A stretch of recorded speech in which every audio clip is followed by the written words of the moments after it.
তোমার এই গর্তটা এত ছোট কেন? আমি ভার্জিন, তাই এটা এত ছোট। ভার্জিন মেয়েদের কি এই গর্তটা ছোট হয়? অন্য সকলের বুঝি বড় হয়? সেটা তো আমি জানি না, তবে শুনেছি ভার্জিন মেয়েদের গর্ত ছোট হয়। উফ, তোমার এই গর্তের দিকে তাকিয়ে আমার মাথা নষ্ট হয়ে যাচ্ছে। ইচ্ছে করছে এটাকে চুমু খাই। ছি, এটাকে কি চুমু খাওয়া যায় নাকি? তোমার কি মুখে কিছু আটকায় না? তুমি আমার ভালোবাসার মানুষ, আর নিজের ভালোবাসার মানুষের সাথে কথা বলতে গেলে কি হিসেব করতে হয় নাকি? এই শুভ, তুমি এমন করে বলো না গো, আমার অদ্ভুত রকম লাগছে। আমার সামনে বের করে রাখতে সমস্যা হয়নি, আর আমি বললেই যত সমস্যা। ফাজিল মেয়ে একটা। আহ, ছাড়ো প্লিজ, লাগছে তো। শুভ নীলার কোনো কথা শুনলো না। আলতো করে নীলার পেটের উপর নিচের হাত ছুঁয়ে দিল। শুভর হাতের স্পর্শ পেতেই নীলার সারা শরীরের মধ্যে অদ্ভুত শিহরণ খেলে গেল। নীলা মৃদু কম্পিত হয়ে শুভর শার্ট দুই হাতে চেপে ধরে আছে। শুভ নীলার নাভির উপর আলতো করে হাত বুলিয়ে দিচ্ছে। আজ নীলার আর শুভর রুম ডেট। 2 বছরের রিলেশনের মধ্যে যদিও একবারও তাদের রুম ডেট হয়নি, এটাই প্রথম রুম ডেট। রুম ডেটের কথা শুনে নীলা তো পুরো ভয় পেয়ে যায়। নীলার ভয়েরও যথেষ্ট কারণ ছিল। ভালোবাসা যতটাই থাকুক না কেন, দিন শেষে তো তারা দুটি ভিন্ন মানুষ। তাদের মধ্যে কোনো প্রকার বৈবাহিক সম্পর্ক নেই। যদি শুভ তাকে জোর করে তখন কি হবে, এটা ভেবেই নীলা ভয় পাচ্ছিল। সরাসরি দুবার না করে দিলেও পর মুহূর্তে খানিকটা বাধ্য হলো সে। কি আর করবে, ভালোবাসার মানুষটির আবদার পূরণ না করলে সে কষ্ট পাবে। নীলা শুভকে নিজের জীবনের থেকেও বেশি ভালোবাসে, আর তার ভালোবাসার টানে নীলা ছুটে আসে শুভর কাছে। রুম ডেটে গিয়ে নীলা শুভর সাথে আলাদা একটা রুমে চলে আসে। রুমে বসতে গিয়েই আচমকা ভুল করে নীলার পেটের উপর থেকে শাড়ির আঁচলটা সরে যায়, যার কারণে নীলার নাভিটা শুভর চোখের সামনে স্পষ্ট হয়ে যায়। শুভ নীলার নাভি দেখতেই একটা ঘুরে চলে যায়। অপলক দৃষ্টিতে তাকিয়ে থাকে নীলার নাভির দিক। তারপর কি হলো তা তো দেখলেনি। শুভ নীলার নাভিতে হাত বুলিয়ে দিতে লাগলো। কিছু সময় হাত বুলিয়ে দিতেই নীলা খানিকটা বিরক্ত হয়ে যায়। দুম করে শুভর হাত নিজের পেটের ওপর থেকে সরিয়ে দিয়ে নীলা বলতে লাগলো, এসব কি হচ্ছে? তোমায় না বলেছি আমার এসব পছন্দ নয়? তোমার পছন্দ না হতেই পারে, তবে আমার তো বেশ পছন্দ। ইচ্ছে করছে ঠোঁটের পরও সেঁকে দিতে। শুভ, কন্ট্রোল করো নিজেকে। এইসব একদম উচিত নয়। আমাদের মধ্যে এখনো বিয়ের কোনো সম্পর্ক হয়নি। বিয়ের সম্পর্ক থেকে বড় সম্পর্ক আমাদের মাঝে আছে, আর সেটা হলো ভালোবাসার সম্পর্ক। প্লিজ নীলা, বোঝার চেষ্টা করো। না, আমি কিছু বুঝতে চাই না। আমার এসব একদম অপছন্দ লাগছে। আমি আসছি। নীলা কথাটা বলতেই শুভর পাশ থেকে উঠে পড়তে চেষ্টা করলো। শুভ নীলার দিকে তাকিয়ে থেকে হঠাৎ করে নীলাকে ভীষণ অবাক করে দিয়ে দুম করে নীলার হাত শক্ত করে চেপে ধরলো। নীলা অবাক হয়ে শুভর দিকে তাকিয়ে আছে। কি করছে শুভ? কিছুই বুঝতে পারছে না সে। শুভ নীলার হাত ধরে একটা হ্যাচকা টান দিয়ে নীলাকে নিজের কোলের উপর নিয়ে নিল। নীলা শুভর কোলে আসতেই শুভর মুখের উপর নীলার চুলগুলো গিয়ে পড়ল। শুভ নীলার চুলে মিষ্টি গন্ধ মন ভরে গ্রহণ করছে। নীলা ঘোর কাটিয়ে ওঠার আগেই শুভ নীলার ঘাড়ের ওপর নিজের মুখ ঘষতে লাগলো। নীলা চোখ বন্ধ করে আছে। নীলা বেশ ভালোই বুঝতে পারছে যে শুভ তাকে জোর করছে।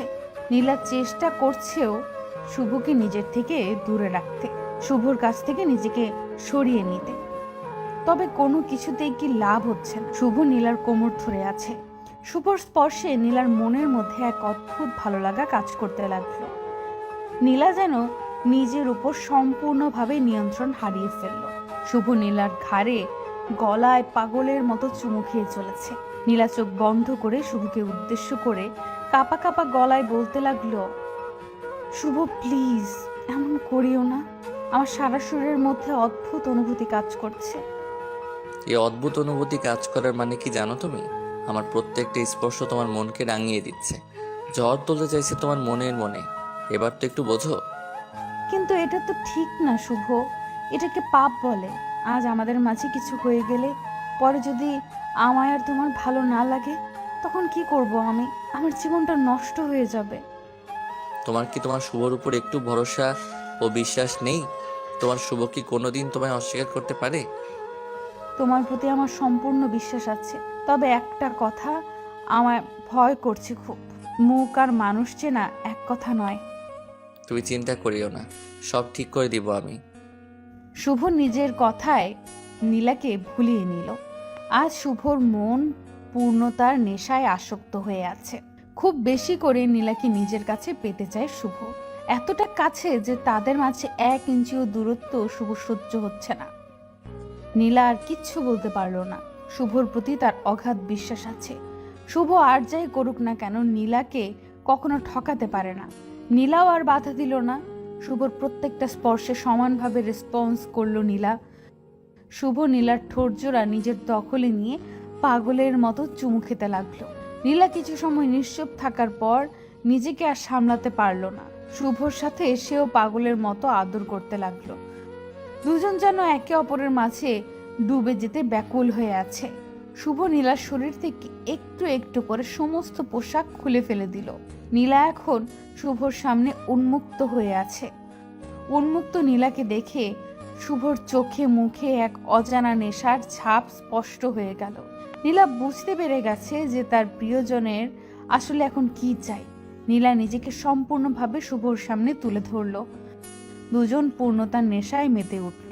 কিছু সময়ের জন্য তারা ভুলেই গেছে যে তারা যেটা করছে সেটা ভালোবাসা নয়, নিছক আকর্ষণ মাত্র। নীলা আর শুভ একে অপরের মাঝে সম্পূর্ণভাবে হারিয়ে গেল।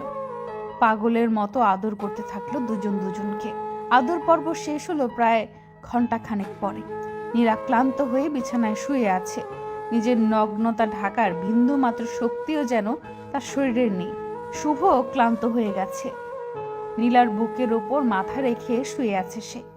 নিশ্চুপ হয়ে কিছু সময় দুজন একে অপরকে জড়িয়ে ধরে শুয়ে থাকার পর সকল নীরবতা ভেঙে শুভ নীলাকে উদ্দেশ্য করে বলল, চুপ করে আছো কেন? কি হয়েছে? কিছু হয়নি। আমার মাথা ও সারা শরীর ব্যথা করছে ভীষণ। হুম, ভার্জিন মেয়েদের একটু ব্যথা হবেই। পেইন কিলার খেয়ে নিলেই ব্যথা কমে যাবে। হুম। আচ্ছা, তুমি তবে একটু রেস্ট করো, আমি ফ্রেশ হয়ে আসছি। শুভ কথাটা বলতেই নীলার উপর থেকে উঠে যায়। শুভ উঠে পড়তেই নীলা চাদর টেনে নিয়ে নিচে শরীর ঢেকে নিল। মনের মধ্যে এতক্ষণ কোনো প্রশ্ন উদয় না হলেও এখন অনেক প্রশ্ন মনের মধ্যে উদয় হয়েছে অধরার। মনের মধ্যে এতক্ষণ কোনো প্রশ্ন উদয় না হলেও এখন অনেক প্রশ্ন মনের মধ্যে উদয় হয়েছে নীলার। বারবার মনে হচ্ছে শুভ শুধু তাকে শারীরিকভাবে ভোগ করার জন্য এমন ভালোবাসার নাটক করছে। মন থেকে নীলাকে শুভ ভালোবাসে না, কিন্তু যদি শুভ নীলাকে মন থেকেই ভালো না বাসে তবে সেটা তো শুভর আচরণে প্রকাশ পেত। এমন কিছু তো নীলার চোখে পড়েনি। নীলা আর কিচ্ছু ভাবতে পারছে না। নিজের সব থেকে দামি সম্পদ, নিজের সম্মান আজ বিসর্জন দিতে হয়েছে ভালোবাসার কাছে। নিজের কাছে নিজেকে বড্ড ছোট মনে হচ্ছে তার। নীলার অজান্তেই চোখের কোণে পানি এসে জমা হলো। শুভ ফ্রেশ হয়ে এসে নীলাকে ঠায় শুয়ে থাকতে দেখে বলল, কি হলো, এখন শুয়ে আছো যে? ফ্রেশ হবে না নাকি? নীলা নিশ্চুপ। শুভর প্রশ্নের কোনো উত্তর সে দিল না। শুভ আর বুঝতে বাকি নেই যে নীলার মনটা খারাপ হয়ে গেছে। শুভ নীলার দিকে এগিয়ে এসে নীলার কপালে হাত রেখে বলল, দেখো নীলা, আমরা একে অপরের জন্য জন্মেছি। আমাদের মাঝে কোনোদিন বিচ্ছেদ নামক কোনো শব্দ আসবে না, তুমি আমায় বিশ্বাস করতে পারো। হুম। এখনো মন খারাপ করে আছো? আরে যেটা একটা না একটা দিন হবার ছিল সেটা আজ হয়ে গেল, এতে কষ্ট পাওয়ার মতো কি আছে? কষ্ট পাচ্ছি না, ঠিক আছি আমি। আচ্ছা, তবে চলো ফ্রেশ হয়ে নাও, বাড়ি ফিরতে হবে তো নাকি? হুম, আসছি, ওয়েট করো। নীলা বিছানা থেকে উঠে ফ্রেশ হতে চলে যায়। বিছানা থেকে নীলা উঠে পড়তেই শুভর চোখ বিছানার উপর পড়ল। খানেক জায়গায় রক্তের দাগ লেগে আছে। রক্তের দাগগুলো দেখে শুভর মনটা খারাপ হয়ে যায়। আসলে নীলার সাথে এত জোর করে এই কাজটা করা উচিত হয়নি তার। মেয়েটার মনটা একদম নরম, বেশি কিছুর প্রয়োজন না। একটু ভালোবাসাই তো চেয়েছে সে, শুধু শুধু কষ্ট দিয়ে ফেললাম। কথাটা আপন মনে বলল শুভ। নীলা ফ্রেশ হয়ে বাইরে আসতেই শুভ নীলার দিকে এগিয়ে যায়। নীলা ঠিকমতো সোজা হয়ে দাঁড়াতে পারছে না, হয়তো তার শরীর একটু অসুস্থ হয়ে আছে। শুভ নীলার কোমর ধরে আলতো করে খুঁড়িয়ে খুঁড়িয়ে নীলাকে রুম থেকে নিয়ে সোজা চলে আসে গাড়িতে। শুভ নীলাকে গাড়িতে বসিয়ে গাড়ি নিয়ে বেরিয়ে পড়ল। কিছু দূর ড্রাইভ করতেই শুভ দেখতে পেল রাস্তার পাশে একটা ফার্মেসির দোকান খোলা আছে। শুভ গাড়িতে সাইডে পার্ক করে গাড়ি থেকে নেমে পড়ল। গাড়ি থেকে নেমে শুভ নীলার জন্য পেন কিলার, কিছু মেডিসিন ও প্রোটেকশন পিল নিয়ে নিল। অতঃপর গাড়িতে এসে নীলাকে মেডিসিনগুলো দিল।